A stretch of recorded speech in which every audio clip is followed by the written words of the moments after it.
'Cause all of me loves all of you. Love your... What's up, you guys? Welcome back to my channel. It's March 4th, 2018. Sorry for not posting this past Wednesday.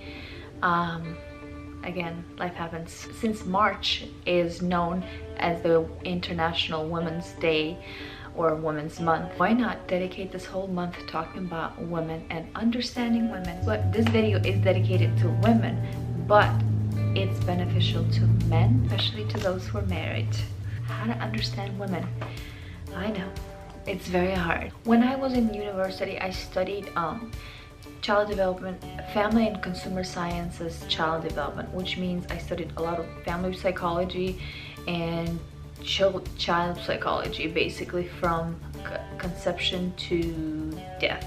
I came across online this article written by Barbara Markway because I wanted to talk about women, and I want to talk this entire month about women, women's strength, women, just about women, and just trying to understand women. I'm going to write her name somewhere down below here so you guys can go ahead and check it out. She put some keys in understanding women. I like those keys. They took what I think, my opinion, would work or would be beneficial to men. So if you want to understand women, I suggest you sit down and pay attention, especially to husbands. I went through the article, but then I jotted down my own ideas. Also being supported by the article. I know there's more ways of understanding women, and we're gonna go in depth on each one of them in the future videos in this month. But for now, let's look at these 6 keys in how to understand women. Women want to be connected, okay? And I'm gonna give you a very short example. I'm not gonna go and tell you the whole article, but I'm just gonna give you my opinion why women want to be connected. When you come home from work, especially husbands, don't just say, what did you do all day? Nobody wants to hear that. Instead, say this: how was your day? I missed you, honey. Glad to see you again. Then she will feel connected, and she will ask you, how was your day, baby? How was your day, honey? It has to be a connection, not just you expecting her to ask you how your day was, you know, or you coming home and just spilling it all out there. Meanwhile, she might be home all day with 1, 2, 3, 4, 5, whatever, however many kids you have, and she may not even have one adult conversation all day, and she is desperate for you to come home and connect with her and ask her how was her day, which opens the door for her to ask you in return. Stay connected. Number 2, don't jump into solving problems. If you see that she's mad and angry and there's problems going around, don't just jump right away and saying, here's the solution. No, sit down and say this: you look mad, you look angry, you look frustrated. I'm here to listen. Talk, spill it out, let me know what happened. Number 3, when she says no to intimacy, like when you want to, have, and she says no, don't jump into conclusion right away, because she may just be saying, I'm tired, my body's tired, I've been abused all day by these kids, taking advantage of me, running over me, doing laundry, doing houseworks. The least I want right now is somebody else jumping on me, So she might just say, I'm tired. She may need a massage. She wants you to appreciate her body, not just use her body so you can get what you want. Be romantic, it's never late. It doesn't matter if you're 1 year married, 2 years, 10 years, 20 years. There's still time to be romantic and show your wife some appreciation appreciate her body, appreciate her, appreciate making love to her, and use words of appreciation, use words of praise. Be a little bit more considerate when she says no to intimacy. Number 4, constantly point out all the goods that she does for the family, for you, for the house. Make her feel appreciated. Feeding you, okay, and keeping your child alive and keeping your child safe. Point that out, you know. Although we don't need it, but sometimes we do need it. Yes, as women, we need to feel and to hear that you appreciate what we're doing, you know. So it goes vice versa for women and men. Number 5, let her talk about her insecurities, fears, and support her while she's facing these problems, these situations. When you care for her, you're contributing to her success in attaining her goal. She needs an ear to listen, not a problem solver. Just because I'm a woman, it doesn't mean that I don't know how to solve problems, but sometimes I just need somebody to hear me, you know. It's like I'm hearing myself back. Number 6 is the key to any relationship, and everybody knows this. Communication is progress. Communication doesn't happen overnight. It doesn't happen over a year. It's not something magic, okay? It's a process. It's a process. What you put in, you get back. Think about that.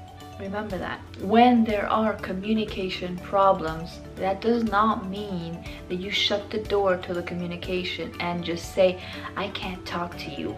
It's impossible to talk to you. I can't talk to you.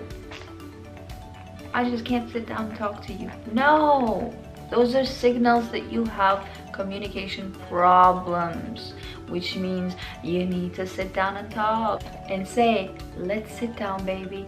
I want to listen. I'm gonna listen. I'm sitting down right here. Don't talk, zip it, don't say nothing.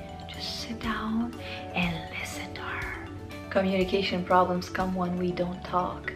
Okay? Not when we talk, but when we don't talk. So reach out. When you listen, you are trying to reach, or you're gonna reach a level of understanding without offering problem solutions, you know, without having to just, you know, here's the solution. Sometimes I don't even want you to solve my problems.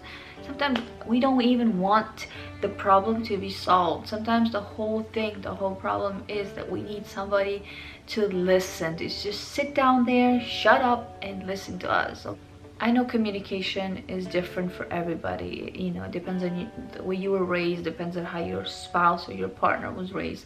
So the communication problems will always be there, but as long as you have love, respect for the other partner, you know, for the other side, and you keep an open communication and you consider that while you're trying to communicate, it will be easier to solve problems. It will be easier to overcome whatever situation that you may be facing. Let's take myself. I grew up very different. My husband grew up very different. I did not grow up in US. He was born and raised here. So his mentality of communicating is different. My mentality of communicating is completely different. I learned what I saw my mom and my dad. He probably learned that too, but he also had other, you know, influences, which is the culture, you know, the way I was raised, the way women and men communicated back, like the way my mom and my dad communicated. It's completely different the way my husband's parents communicated at their time, you know. All that influences us.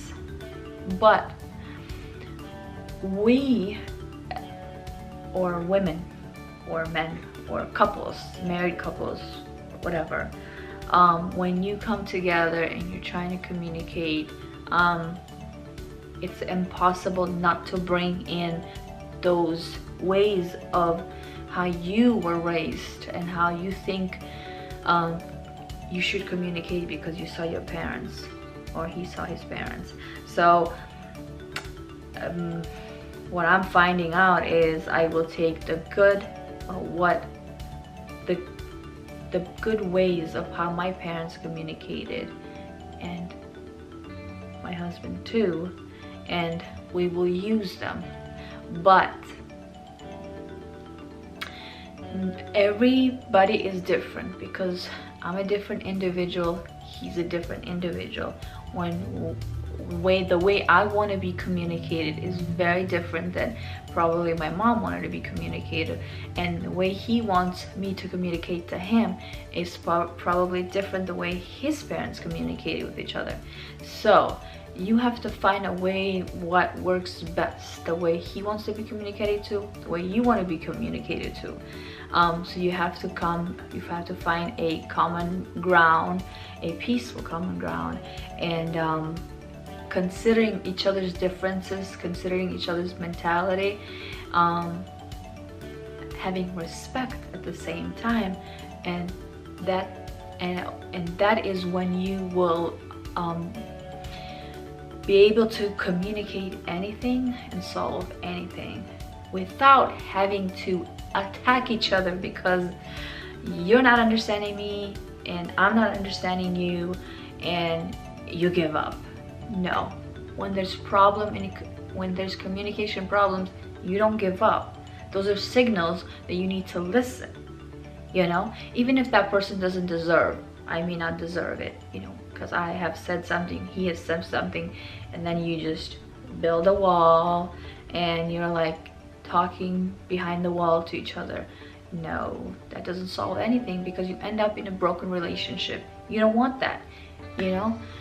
I believe every relationship in the world today ends mostly because communications are broken. There are no communications, and nobody really tries to understand each other, you know. And sometimes counseling helps, and if you think that's gonna help you, I urge you to seek counseling. But I believe that when you're an adult and you have respect and love for that person, when you come with this attitude, this mentality, when you come in front of your partner, you know, you have respect and love and you have an ear to listen, I believe that you will humble them and they will listen to you. And sometimes there are couples who are stubborn, you know, they don't want to listen, you know, because they're so mad and angry. But if you come with anger and madness and with spitefulness and with resentment and try to communicate, nothing is going to work, because it's going to be like you're basically like a ticking bomb, tick tock, and you're talking, and then you just blow up. And that's not what you want, you know. You want to communicate, so you come with an attitude of respect, love, and consideration together when you're trying to communicate with each other. I'm talking to is men, so this is men, this is women. You know, when you try to come to your wife, you know, your partner, your fiance, you know, you're trying to communicate, don't just come in with all the negative things she's done and you're just trying to dump it on her. And what do you think she's gonna, you know, how do you think she's gonna answer? You think she's gonna come to you, back to you? You think she's gonna backfire to you with respect and love? No, she's gonna backfire you with exactly what you did, or she might just put up a wall and not want to hear a thing you say, because nobody likes to be insulted, nobody likes to be belittled, nobody likes to be disrespected. Nobody, no matter how much they deserve, no matter how much that person may deserve, no matter how much you think that your wife or your spouse or your partner, your fiance, whatever, may deserve for you to come and attack them, nobody likes that. You know, she's gonna put up a wall, she's gonna put up a guard so that you don't come and attack her anymore. So you don't want that. You want to come with an attitude of consideration, an ear ready to listen, and don't expect things to be solved, communications to be solved within one session of you guys talking. No, some relationships, some broken communications may need longer time, you know, so you may need to do it over and over every day until you actually build a genuine consideration for that person, until you build a habit of listening. And this goes vice versa, women and men. This is short. I hope you guys like it. I hope you guys find this helpful. If you do, please give it a thumbs up, and don't forget to subscribe if you haven't. I would love to have you guys as part of this channel. I hope that you will come back. And also, if you have social media, please consider sharing this video with your friends on Facebook or Twitter. Be blessed. Bye.